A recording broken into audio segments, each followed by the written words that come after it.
بسم اللہ الرحمن الرحیم۔ السلام علیکم۔ رمضان المبارک میں نشریات کا ایک خصوصی سلسلہ لے کر حاضر خدمت ہیں۔ ہمارے ساتھ حضرت سابق موجود ہیں جناب جاوید احمد غامدی صاحب۔ السلام علیکم غامدی صاحب۔ وعلیکم السلام۔ ہم سے بہت شکریہ۔ آپ کے وقت کا آغاز کرتے ہیں۔ اس پروگرام کے اندر آپ حضرات جانتے ہیں کہ قرآن مجید کے منتخب موضوعات کو ہم زیر بحث لاتے ہیں، احادیث بھی آتی ہیں اور آپ لوگوں کے سوالات بھی۔ آج جس موضوع کا میں نے انتخاب کیا ہے وہ دوسروں کا ناحق مال کھانا ہے۔ قرآن مجید نے اس کو ایک بہت بڑا جرم قرار دیا ہے۔ قرآن کیا کہتا ہے، خود قرآن مجید کی آیات کی تلاوت سے ہم اس کو سمجھیں گے، اور غامدی صاحب نے اپنی تفسیروں کے اندر جس چیز کو واضح کیا ہے اس کو بھی جانیں گے۔ ارشاد فرمایا ہے، ایمان والو ایک دوسرے کے مال آپس میں باطل طریقے سے نہ کھاؤ، الا یہ کہ تمہاری باہمی رضامندی کی تجارت ہو جس سے کوئی مال حاصل ہو جائے۔ غامدی صاحب اپنی تفسیر البیان میں اس بات کی توضیح میں لکھتے ہیں، اس سے مراد وہ طریقے ہیں جو عدل و انصاف، معروف، دیانت اور سچائی کے خلاف ہوں، اور جن میں لین دین اور معاملت کی بنیاد پر فریقین کی حقیقی رضامندی نہ ہو، بلکہ ایک کا مفاد ہر حال میں محفوظ رہے اور دوسرے کی بے بسی اور مجبوری سے فائدہ اٹھا کر اسے ضرر یا غرر کا ہدف بنایا جائے۔ اسلام میں معاشی معاملات سے متعلق تمام حرمتوں کی بنیاد اللہ تعالیٰ کا یہی حکم ہے۔ رشوت، چوری، غصب، سود، جوا، غلط بیانی، تعاون علی الاثم، غبن، خیانت اور لقطہ کی مناسب تشہیر سے گریز کے ذریعے سے دوسروں کا مال لے لینا، یہ سب اسی کے تحت داخل ہیں۔ روایتوں میں بیع و شراء اور مزارت وغیرہ کی جن صورتوں سے منع کیا گیا ہے وہ بھی اسی کے تحت ہیں۔ ہم سب دین اسلام کا مقصد کیا ہے؟ آپ فرماتے ہیں کہ تزکیہ ہے، پیوریفیکیشن ہے۔ ظاہری بات ہے جب تزکیہ ہوگا تو ہر پہلو سے ہوگا۔ انسان دنیا میں جیتا ہے تو معاملات کرتا ہے، لین دین کرتا ہے، کسب مال ہوتا ہے، تجارت ہوتی ہے، اور اس کے اندر اونچ نیچ بھی ہو جاتی ہے۔ قرآن مجید نے جو موضوع بنا کے ان چیزوں کو بار بار بیان کیا ہے، ایک بات آپ اکثر فرماتے ہیں کہ دین اصول بیان کرتا ہے، ظاہری بات ہے اطلاقات کے اندر پوری کی پوری قوانین کا اسٹرکچر بنا کر نہیں دیتا کہ جس میں ہم لوگ اپنے لحاظ سے فیصلہ کرنے کی پوزیشن میں ہوں۔ لیکن ہم نے دیکھا کہ قرآن نے جب تزکیہ کی بات کی تو تزکیہ جن جن پہلوؤں میں مطلوب ہے، چاہے وہ معاشرت ہے، چاہے وہ سیاست ہے، چاہے وہ آپ کا اور زندگی کے معاملات ہیں، آئلی ہر جگہ پر ان کو موضوع بنایا ہے۔ اس کی کیا وجہ ہے؟ یعنی قرآن مجید یہ بتانا چاہتا ہے کہ ان معاملات میں متنبہ رہو، چونکہ یہیں پر تمہیں تزکیہ کرنا ہے اور یہیں پر تم فیل ہو جاتے ہو۔ یہ انسانی ضروریات ہیں۔ اللہ تعالیٰ کی ہدایت جب بھی نازل ہوگی تو انسانوں کو مخاطب بنائے گی۔ انسان کس بات کو کس طرح سمجھ سکتے ہیں؟ ظاہر ہے کہ کائنات کے خالق سے بڑھ کر کون جانتا ہے؟ کون سی بات ہے جس کو صرف اصول میں بیان کر دیا جائے تو اس کے اطلاقات لوگ خود متعین کر لیں گے؟ کون سی بات ہے جس کی عامت الورود صورتوں کو بیان کر دینا چاہیے، اس میں غلطی کا امکان ہے؟ کون سی چیز ہے جس میں فروعی اطلاقات بھی بیان کرنے ضروری ہیں؟ اور خاص طور پر جب اللہ تعالیٰ کی کتاب نازل ہو رہی ہوتی ہے یا اللہ کا پیغمبر دنیا میں موجود ہوتا ہے، اس وقت تو قاعدہ یہ ہے کہ اذا سألک عبادی انی فانی قریب۔ فرمایا ہے کہ میرے بندے پیغمبر اگر آپ سے کوئی سوال دین کے بارے میں کر رہے ہیں تو انہیں اطمینان دلا دیں کہ اس وقت میں اس کا جواب دوں گا۔ چنانچہ ہم دیکھتے ہیں کہ قرآن مجید میں ایک بڑا حصہ ایسا ہے جہاں تبیین کی گئی ہے، چیزیں سمجھائی گئی ہیں، ان کی توضیح کی گئی ہے۔ ایک حکم دیا گیا ہے، اس کے بارے میں کچھ سوالات پیدا ہوئے ہیں، کچھ فقہی اطلاقات سامنے آ گئے ہیں، ان کو بھی قرآن نے بیان کر دیا ہے، جو اگر چھوڑ دیے جاتے تو اہل علم اس کو آسانی سے سمجھ سکتے تھے۔ تو یہاں بھی اصولی بات تو وہی ہے جو آپ نے پڑھ دی کہ لا تاکلوا اموالکم بینکم بالباطل، غلط طریقوں سے، باطل طریقوں سے، ناجائز طریقوں سے دوسروں کا مال نہ کھاؤ۔ اس میں لفظ ناحق، لفظ باطل، لفظ ناجائز، یا اسی طرح برائی کے طریقوں سے یا اور کوئی لفظ استعمال کر لیں، وہ بات بیان کی گئی ہے جو علم و عقل کے مسلمات پر مبنی ہوتی ہے۔ یعنی انسان کو اس کے پروردگار نے، اس کے خالق نے جو شعور دیا ہے وہی اس کی رہنمائی کر دیتا ہے کہ کون سے طریقے باطل ہو سکتے ہیں۔ اگر یہ بات نہ ہو تو اس طرح کا لفظ استعمال کر کے حکم بیان ہی نہیں کیا جا سکتا۔ یہ اسی وقت بیان کیا جاتا ہے جب مخاطب یہ جانتا ہے کہ باطل کیا ہوتا ہے، یعنی معاشی معاملات میں کیا چیزیں باطل ہیں۔ اس کی پھر میں نے آگے تفصیل کی ہے، وہ آپ نے پڑھ کے سنا دی۔ کہ کسی کے ساتھ جھوٹ بولنا، فریب دینا، غبن کرنا، کسی کا مال لے لینا، یہ ساری چیزیں کسی مذہبی سند کا تقاضا نہیں کرتی کہ ان کو غلط قرار دینے کے لیے آسمان سے وحی آنی چاہیے۔ یہ وہ چیزیں ہیں جن کی غلطی ہمارے باطن میں ودیت کر دی گئی ہے، ہم جانتے ہیں کہ یہ غلط ہے، اور اس معاملے میں مراکش سے انڈونیشیا تک، زمین کے ایک حصے سے دوسرے حصے تک، ہر مذہب، ہر نقطہ نظر کے لوگوں سے بات کر کے دیکھ لیں، وہ اس پر متفق ہوں گے۔ دنیا کا نظم اسی پر چل رہا ہے۔ کیا کبھی اس معاملے میں تردد ہوا ہے کہ کسی بدھ کے ساتھ، کسی ہندو کے ساتھ، کسی مسیحی کے ساتھ، کسی یہودی کے ساتھ کاروبار کرتے ہوئے یہ تردد ہوا ہو کہ اس کو یہ بتانے کی ضرورت ہے کہ تم نے جھوٹ نہیں بولنا، تم نے دھوکہ نہیں دینا، تم نے مجھے کوئی ایسی چیز نہیں دینی جس کا تم نے وعدہ کیا اور وہ اس کے خلاف ہو؟ یعنی یہ گویا مسلمات ہیں جو جانے پہچانے ہیں، ان کی پیروی تو کرنی چاہیے۔ تو اب قرآن مجید نے یہ بات اصول میں بیان کر دی۔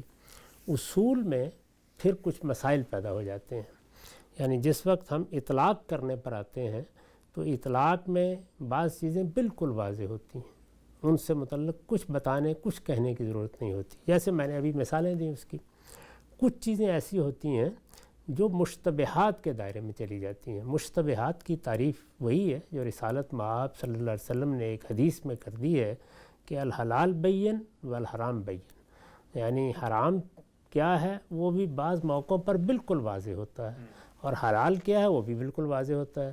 جیسے اس پر بحث کی ضرورت نہیں ہے کہ چوری حرام ہے، غبن حرام ہے، جھوٹ بول کے کسی کا مال لینا حرام ہے۔ یہ تو اکل الاموال بالباطل کی وہ صورتیں ہیں جس سے میں بھی واقف ہوں، آپ بھی واقف ہیں، مشرق مغرب میں ہر شخص واقف ہے۔ لیکن بعض چیزیں ایسی ہوتی ہیں کہ ان کو ایک پہلو سے دیکھیے تو یہ محسوس ہوتا ہے کہ اس میں تو کوئی حرج نہیں ہے، دوسرے پہلو سے دیکھیے تو ان کی شناخت سامنے آ جاتی ہے۔ وہ شناخت بعض اوقات واضح کرنے کی بھی ضرورت ہوتی ہے، اور بعض موقعوں کے اوپر وہ اتنی لطیف ہوتی ہے کہ اس میں اللہ تعالیٰ ہی کا حکم فیصلہ کر سکتا ہے۔ اس کی بڑی نمایاں مثال دو چیزیں ہیں، سود اور جوا۔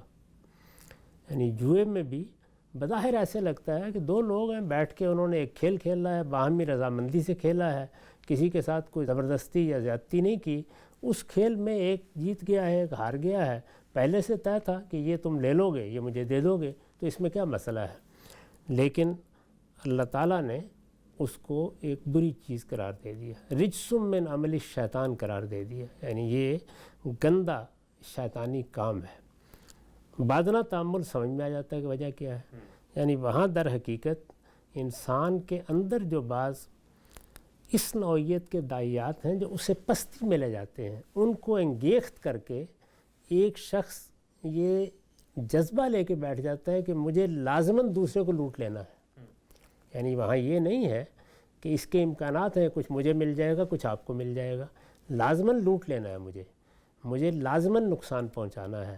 تو یہ جب لازماً نقصان پہنچانا ہے کہ صورت ایک دوسرے کے بارے میں ہو گئی، تو اصل میں اگر آپ غور کر کے دیکھیں تو آپ مخاصمت کے ساتھ بیٹھے ہوئے ہیں۔ یعنی دو کاروبار کرنے والوں کے درمیان یہ چیز نہیں ہوتی، وہاں وہ اس لیے نہیں بیٹھتے کہ مجھے ضرور آپ کو نقصان پہنچانا ہے۔ کاروبار کرنے والے خیال کرتے ہیں کہ یہ ہم معاملہ کریں گے، اس میں کچھ مجھے مل جائے گا، کچھ آپ کو مل جائے گا، آپ کو زیادہ مل گیا، مجھے کم مل گیا۔ وہ بہرحال بعض اوقات تدبیر پر اور بعض اوقات فیصلے پر اور حالات پر مبنی ہوتا ہے، یہاں یہ صورتحال نہیں ہے۔ تو یہ ایک ایسا معاملہ ہے جو محتمل الوجہین ہو جاتا ہے۔ محتمل الوجہین کا مطلب یہ ہے کہ دو پہلو ہیں، ایک زاویے سے دیکھیے تو بظاہر کوئی غلطی نظر نہیں آتی، دوسرے زاویے سے دیکھیے تو اس میں کچھ ایسے مضمر پہلو ہوتے ہیں، چھپی ہوئی چیزیں ہوتی ہیں جن کو نمایاں کر کے بتایا جائے تو غلطی بھی نمایاں ہو کے سامنے آ جاتی ہے۔ تو جوئے کے معاملے میں یہی کہ سود کے معاملے میں بھی یہی صورت ہے، یعنی یہ بتایا گیا کہ جب تم اپنے کسی بھائی کی ضرورت پوری کرتے ہو تو اس میں تم سے توقع تو یہ تھی کہ اگر تمہارے پاس کوئی زائد روپیہ موجود ہے تو ویسے ہی دے دو۔ تم نے قرض دیا اپنے بھائی کو، خواہ وہ قرض اس کی کسی ذاتی ضرورت کے لیے دیا، خواہ کاروباری ضرورت کے لیے دیا، وہ تمہارے پاس اپنی ضرورت لے کے آیا تھا، پوری نہیں کر سکتے تھے، قرض دینے کا فیصلہ کیا، تو اس پر نفع کا مطالبہ کیوں کر رہے ہو؟ یہ تو ایک تبرع کا، نیکی کا، خیر کا عمل تھا، تو نیکی اور خیر کی قیمت تو نہیں لیا کرتے۔ تو یہ بات سمجھانے کی ضرورت تھی۔ تو قرآن مجید نے دیکھیے اس کو کیسے سمجھایا، کیونکہ بیع و شراء کے معاملات میں بھی ہم نفع کما رہے ہوتے ہیں، کچھ بیچ رہے ہوتے ہیں، کچھ خرید رہے ہوتے ہیں، تو یہ فرمایا کہ اللہ نے بیع کو حلال کیا ہے، سود کو حرام کیا ہے، اس لیے کہ بیع کا معاملہ آدمی کو غلط فہمی مبتلا کر دیتا ہے کہ اگر چیزوں کی خرید و فروخت کی یہ نوعیت ہے تو روپے کی خرید و فروخت بھی ہو سکتی ہے، لیکن اس میں جو شناعت ہے قرض کے معاملات میں اس کو واضح کرنے کی ضرورت تھی۔ تو یہ مشتبہات ہیں جن کو بعض اوقات اللہ تعالیٰ پھر خود متعین کر کے بتا دیتے ہیں کہ یہ ناجائز ہے، یہ حرام ہے، ان کے قریب نہ جاؤ۔ اصلی بات وہی ہے بتانی مقصود کہ جس طرح ہمارے دین میں ہمارے بدن کی تطہیر مقصود ہے، یعنی بدن کی تطہیر کے لیے احکام دیے گئے ہیں، خور و نوش کی تطہیر مقصود ہے، اسی طرح ہمارے اخلاق کی تطہیر بھی مقصود ہے، اور اخلاق کی تطہیر میں سب سے اہم اور سب سے نازک معاملات وہ ہیں جو کاروبار میں، بیع و شراء میں، چیزوں کو بیچنے خریدنے میں، لین دین میں پیش آتے ہیں۔ وہاں انسان کے مفادات بعض اوقات اتنا غلبہ پا لیتے ہیں کہ وہ اپنی عقل کو خبط کر بیٹھتا ہے، تو اس لیے اللہ تعالیٰ نے خاص طور پر اس معاملے میں تنبیہ فرمائی ہے، اور بعض چیزوں کے بارے میں تو بڑی سخت وعید قرآن میں آئی ہے کہ معاشی معاملات میں کوئی ایسی غلطی نہیں ہونی چاہیے۔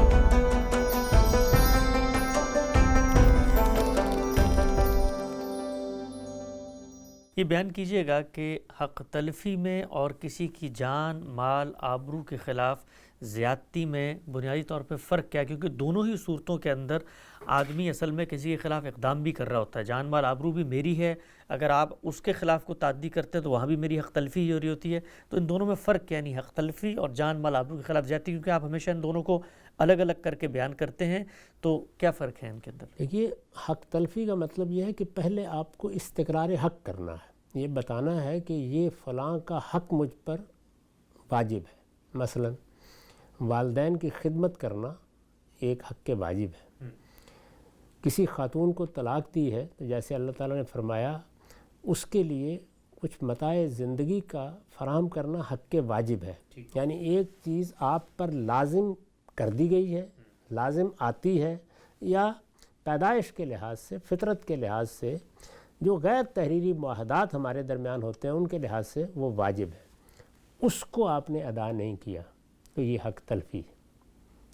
لیکن اپنی طرف سے آگے بڑھ کر کوئی ایسا اقدام کر دیا جو اس کی جان مال آبرو کے لیے خطرے کا باعث تھا، جواز ہی نہیں تھا، اس کا جواز ہی نہیں تھا۔ تو اب یہ دیکھیے کہ اس میں بعض موقعوں پر ایسے بھی ہوتا ہے کہ جو کام آپ کرتے ہیں وہ ایک پہلو سے حق تلفی ہوتی ہے اور اس کے ساتھ زیادتی شامل ہو جاتی ہے، اس میں پھر یہ دیکھنا چاہیے کہ کس پہلو کا غلبہ ہے، یعنی آپ اسے کیسے تعبیر کر رہے ہیں۔ مثال کے طور پر اگر آپ دیکھیں تو شرک حق تلفی ہے، یعنی اللہ تعالیٰ کے ساتھ کسی کو شریک ٹھہرانا یہ حق تلفی ہے، لیکن اس کا ایک دوسرا پہلو یہ ہے کہ جس وقت آپ شرک کر رہے ہوتے ہیں تو ایک تو یہ ہے کہ آپ ویسے کہیں کہ اللہ کے بھی کوئی شریک ہوں گے، تو یہاں تو آپ نے صرف حق تلف کیا، آپ نے اللہ کے کچھ لوگوں کو شریک بنا دیا، تو یہ کیا ہے؟ افتراء اللہ ہو گیا، جھوٹ ہو گیا۔ اب یہ اللہ پر جھوٹ باندھنا ہے تو یہاں ایک اقدام ہو گیا ہے۔ اب ظاہر ہے کہ یہ حق تلفی سے آگے بڑھ کر اب معاملہ زیادتی یا عدوان پر یا ظلم پر چلا گیا ہے، اسی وجہ سے شرک یہ پہلو جب سامنے آتا ہے تو پھر یہ کہا جاتا ہے کہ یہ ظلم عظیم ہے۔ تو بعض موقعوں پر تو یہ ہوتا ہے کہ بالکل واضح ہوتا ہے معاملہ، اور بعض جگہوں پر بنیاد حق تلفی میں ہوتی ہے لیکن اقدام اس سے بھی آگے ہو چکا ہوتا ہے۔ یعنی یہ ایسے ہی ہے کہ مجھے والدین کی خدمت کرنی تھی، میں نے خدمت نہیں کی تو یہ تو حق تلف ہو گیا، میں نے اس سے آگے بڑھ کر ان کے ساتھ کوئی زیادتی کر دی، ان کو گالی دے دی، ان کو برا بھلا کہہ دیا، ان کو ڈانٹ دیا، ان کو جھڑک دیا، تو اب یہ کیا ہوا؟ حق تو تلف ہوا ہی ہے لیکن اس کے ساتھ ایک زیادتی میری طرف سے ہو گئی ہے جو کسی حال میں نہیں ہونی چاہیے تھی۔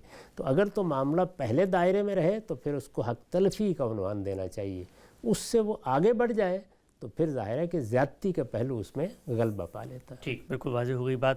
اچھا، کچھ چیزیں ہم سب واضح ہوتی ہیں جس میں ہم دوسرے کا مال باطل طریقے سے کھاتے ہیں، کچھ چیزیں اس باطل طریقے سے کھانے کی نفسیات کو پیدا کرتی ہیں، کچھ شبہات اس میں پیدا ہو جاتے ہیں، کچھ شبی صورتیں ہوتی ہیں جیسے کہ جوا ہے مثلا، لیکن کچھ چیزیں ایسی ہوتی ہیں جو نتیجے کے اعتبار سے کسی اور کی جیب سے رہی ہوتی ہیں لیکن باہمی رضامندی ہوتی ہے، مثلا لاٹری ہے، مثلا پرائز بانڈ ہے، تو اس کے اندر پھر ہم کیا رویہ اختیار کریں گے؟ چونکہ مجھے تو پتہ ہے کہ میں نے 1 روپیہ دیا تھا اور مجھے 1,00,000 روپے مل گیا، اور یہ 1,00,000 روپیہ ظاہری بات ہے کسی اور کا ہے، لیکن وہ دینے والا بھی آمادہ ہے چونکہ وہ بھی اسی امکان میں آیا تھا کہ جی مجھے بھی مل جائے گا، تو اس صورت میں کیا کریں گے؟ اس میں بھی یہی چیز ہے کہ اگر تو آپ کا دیا ہوا مال محفوظ ہے، یعنی آپ نے جو کچھ بھی اس معاملے میں دیا وہ محفوظ ہے، بالکل 10 روپے لگائے ہیں، 20 روپے لگائے ہیں، تو پھر اس کو جوا تو قرار نہیں دیا جا سکتا، لیکن وہ سوال باقی رہے گا کہ جو روپیہ آپ کو دیا گیا ہے کیا وہ جائز طریقے سے دیا گیا ہے؟ ہر چیز ضروری نہیں کہ جوا قرار پا جائے، ہر چیز ضروری نہیں کہ سود قرار پا جائے، اس میں بے انصافی کے اور بھی بہت سے پہلو ہو سکتے ہیں۔ ہمارے ہاں عام طور پر یہ ہوتا ہے کہ جوا اور سود کیونکہ قرآن مجید میں زیر بحث آ گئے ہیں، اللہ تعالیٰ نے ان کی شناخت واضح کر دی ہے، ان کے بارے میں سخت تنبیہ بھی کر دی گئی ہے، تو لوگ کوشش کرتے ہیں کہ ادنا مشابہتوں پر بھی یہی حکم لگا دیں کہ یہ جوا ہے، یہ سود ہے۔ تو بعض موقعوں پر اس کو جوا یا سود تو قرار نہیں دیا جا سکتا، لیکن یہ ضرور دیکھنا چاہیے کہ اس سب کے باوجود کیا وہ کوئی جائز معاملہ ہے۔ تو چیزوں کے جائز اور ناجائز ہونے کی بنیاد وہ ہے جو قرآن میں آپ نے ابھی پڑھ کے سنائی کہ وہ باطل طریقے سے آپ کے پاس نہیں آنی چاہیے۔ تو سوال یہ ہے کہ اس طریقے سے کہ آپ 10 لوگوں سے ایک مال اکٹھا کر کے کسی ایک شخص کو دے دیں، یہ کیا عقل مانتی ہے؟ علم قبول کرتا ہے اس بات کو یہ کوئی جائز طریقہ ہے، یہ کوئی صحیح طریقہ ہے لوگوں کو چیز دینے کا؟ اس کے بالکل برخلاف بہت سی چیزیں ایسی ہیں جن کے بارے میں لوگ تردد کا اظہار کرتے ہیں، لیکن ذرا غور کر کے دیکھا جائے تو اس میں کوئی خرابی نہیں ہوتی۔ مثلا ہمارے ہاں بہت سی چیزوں کو بیچتے وقت لوگوں کو بتایا جاتا ہے کہ اگر آپ ان کو خریدتے ہیں تو کسی موقع پر جس کمپنی نے ان کو بنایا ہے یا جو ادارہ بیچ رہا ہے وہ آپ کو یہ چیز اس کے پرائز میں دے دے گا، عام طور پر کہا جاتا ہے۔ ظاہر ہے اس کے اوپر کوئی اعتراض نہیں کیا جا سکتا، سوائے اس کے کہ آپ نے ایک چیز کے لیے لوگوں کے اندر بڑی ترغیب پیدا کر دی، وہ ظاہر ہے لطیف پہلو ہیں، ان سے بھی آدمی کو بچنا چاہیے، لیکن اس پر حکم نہیں لگایا جا سکتا۔ تو جہاں صراحت کے ساتھ معلوم ہو رہا ہو کہ یہ تو کچھ سمجھ میں نہیں آ رہی بات، یہ طریقہ کسی کا مال لینے کا نہیں ہے یا دوسروں کا مال لے کر کسی کو دینے کا نہیں ہے، تو اس موقع کے اوپر اس سے اجتناب کرنا چاہیے۔ ٹھیک، نقطہ بالکل واضح ہوا۔ اچھا مطلب جوئے کے اندر جو شناخت اصل پائی جاتی ہے، مثلا دوسرے کا مال اینٹ لینے کی ایک نفسیات ہے، اور وہ نفسیات پھر آگے ٹریول کرتی ہے اور اقدام بھی بن جاتا ہے لوگوں کے خلاف زیادتی کا۔ بسا اوقات میں نے سارا ہی مال دوسرے کا چھین لیا تو وہ بالکل بے و مددگار آ جائے گا، سب کچھ ہوتا ہے، لیکن وہ تو جو جس سے میں نے ایک معاملہ کیا وہ تو اس میں پوری طریقے سے حاضر موجود راضی برضا ہے کہ بھائی جو کچھ کر رہا ہوں وہ بھی تو یہی کام کر رہا ہے، یعنی اس میں پرابلم کہاں پیدا ہوتی ہے؟ کیونکہ وہ اپنا مال لٹانے کے لیے آیا ہوا ہے، وہ میرا مال لینا چاہتا ہے، میں لٹانے کے لیے آیا ہوں، میں اس کا لینا چاہتا ہوں، دونوں میں سے کوئی ایک کسی کا لے لیتا ہے۔ اسی لیے دونوں ہی غلط کام کر رہے ہیں۔ اچھا، دونوں ہی اصل میں ایک دوسرے کو لازماً ضرر پہنچانے کے لیے بیٹھے ہوئے ہیں۔ بہت اہم نقطہ، دونوں ہی اس وجہ سے دونوں ہی غلط کام کر رہے ہیں۔ یہ نہیں کہ ایک آدمی جو جیت گیا ہے وہ غلط کام کر رہا ہے، وہ وہی بات ہے جو رسالت مآب صلی اللہ علیہ وسلم نے واضح فرمائی تھی کہ تم اپنے بھائی کی مدد کرو، خواہ وہ ظالم ہے یا مظلوم ہے۔ تو اس میں لوگوں نے سوال کیا کہ ظالم کی مدد تو سمجھ میں آتی ہے، مظلوم کی مدد کیا؟ مظلوم کی مدد اس سے روکا جائے، وہ یہ کام نہ کرے، اچھا اس کی بھی مدد کرو تاکہ وہ درپے ہو جائے گا نا۔ دو آدمی ایک دوسرے کے ساتھ لڑ رہے ہیں تو اب ان میں سے ایک قتل کرنے میں کامیاب ہو گیا، لیکن دوسرا بھی قتل کرنا ہی چاہتا تھا، یہ کامیاب ہو گیا، وہ ناکام ہو گیا۔ تو اس لیے جب اقدام ثابت ہو گیا تو یہاں دو لوگ بیٹھے ہیں ایک میز کے اوپر جوا کھیلنے کے لیے، دونوں یہ طے کر کے بیٹھے ہیں کہ مجھے اس کو لوٹ لینا ہے اور یہ سمجھ رہا ہے کہ مجھے اس کو لوٹ لینا ہے۔ تو یہ جو ذہنیت ہے یہ ہمارے دین میں سخت قابل مذمت ہے، یعنی ہمیں مل کے کام کرنا ہے، ہمیں ایک دوسرے کو فائدہ پہنچانا ہے، ہم ایک دوسرے کے خیر خواہ ہیں، ہماری تمام معاشی سرگرمیاں ایسے ہی ہونی چاہیے۔ ایک دکاندار جب آتا ہے تو وہ اصل میں ایک خدمت انجام دیتا ہے، آپ کو آپ کے محلے میں ایک چیز فراہم کر دیتا ہے، آپ کو آپ کے قریب کے بازار میں ایک چیز فراہم کر دیتا ہے، کوئی دنیا بھر میں چیزیں بن رہی ہوتی ہیں وہاں سے لا کے آپ کے دروازے تک پہنچا دیتا ہے، تو وہ ایک خدمت انجام دیتا ہے۔ اس میں آپ کو چیز کی ضرورت تھی، وہ پوری ہو گئی، اس لیے آپ کا فائدہ ہوا، آپ نے مناسب قیمت اس کی ادا کر دی، اس نے اس میں سے کچھ اپنی خدمات کے عوض میں نفع کما لیا۔ تو یہاں دونوں ایک دوسرے کی خیرخواہی کے مقام پر بیٹھے ہوئے اپنے اپنے نفع یا اپنے اپنے فائدے کے لیے تدبیر کر رہے ہیں، تو اس لیے بالکل جائز ہے۔ تو اللہ تعالیٰ نے فرمایا کہ بیع کو اللہ تعالیٰ نے، بیع یعنی بیچنے خریدنے، اس کو بالکل جائز قرار دیا ہے۔ یہی معاملہ دیکھیے جو موجودہ ہمارا بینکاری نظام ہے، اس میں بھی جو چیزیں اس نوعیت کی ہیں وہ اپنی حقیقت کے لحاظ سے بالکل جائز ہے۔ مثال کے طور پر مارٹگیج کے بہت سے معاملات ہیں جن میں کوئی شناعت نہیں ہے، اس لیے کہ ان میں اصلاً بیع و شراء ہو رہی ہے، خرید و فروخت ہو رہی ہے۔ خرید و فروخت اپنی ذات میں بالکل ایک جائز چیز ہے، البتہ اس کو کرنے میں کوئی بے انصافی کی بات ہو رہی ہے، اس پر الگ سے گفتگو کی جا سکتی ہے۔ تو ہر چیز نہ سود ہو جاتی ہے نہ جوا ہو جاتی ہے، بہت سی دوسری چیزیں بھی ہوتی ہیں جن کو لازماً دیکھنا چاہیے۔ کسی کا حق غلط طریقے سے طلب تو نہیں کیا جا رہا، کسی کے ساتھ کوئی ایسی زیادتی تو نہیں کی جا رہی جو علم عقل ہر چیز کے خلاف ہے۔ تو اس لیے قرآن کی تعبیر بہت جامع ہے کہ لوگوں کا مال لیتے وقت تم اپنے آپ سے سوال کرو کیا تم باطل طریقے سے لے رہے ہو یا صحیح طریقے سے لے رہے ہو۔ تو باطل طریقے کی وہ صورتیں جو بالکل واضح ہیں ان سے تو ہم سب واقف ہیں، جن کے معاملے میں کوئی ادنا تردد ہو اس میں بھی اللہ کے پیغمبر نے یہ ہدایت فرمائی ہے کہ یہ مشتبہات ہیں، ان میں بھی تقوی کا تقاضا یہی ہوتا ہے کہ غلطی سے بچ کے رہا جائے۔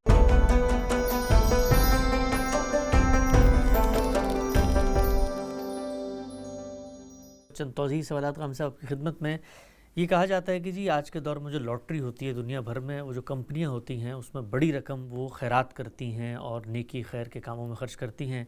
قرآن مجید میں جہاں پر اس کی شرائط آئی ہے وہاں پر بھی تو یہ ہے کہ وہ تیر جب وہ کھیلتے تھے اور جو گوشت جیتے تھے اس کو بھی صدقہ ہی کرتے تھے بالآخر، تو یہ جو اینڈ ہے یہ مینس کو جسٹیفائی نہیں کر سکتا، کسی معاملے میں بھی نہیں کرتا۔ ہمارے دین کی بنیاد ہی اس پر رکھی گئی ہے۔ آپ کو یہ دیکھنا پڑے گا معاملہ کیا کیسے جا رہا ہے، اس پر بھی قرآن نے کیا تبصرہ کیا۔ وہ اپنی طرف سے تو خیرات کرتے تھے لیکن جوا کھیل کے خیرات کرتے تھے، لوگوں کو جمع کر لیتے تھے، اونٹ ذبح کر لیے جاتے تھے، ان کے گوشت پر جوا کھیلا جاتا تھا، پھر لوگ اس کو جیت کے لے جاتے تھے۔ اچھے نوجوان جن کے ہاں ذرا تیر اندازی کی بھی اچھی تربیت ہے وہ بعض اوقات اس میں زیادہ مال لے جاتے تھے، اور اسی طریقے سے جوئے کے تیر رکھے ہوتے تھے ان سے فال کے طریقے کے اوپر گوشت لے لیا جاتا تھا۔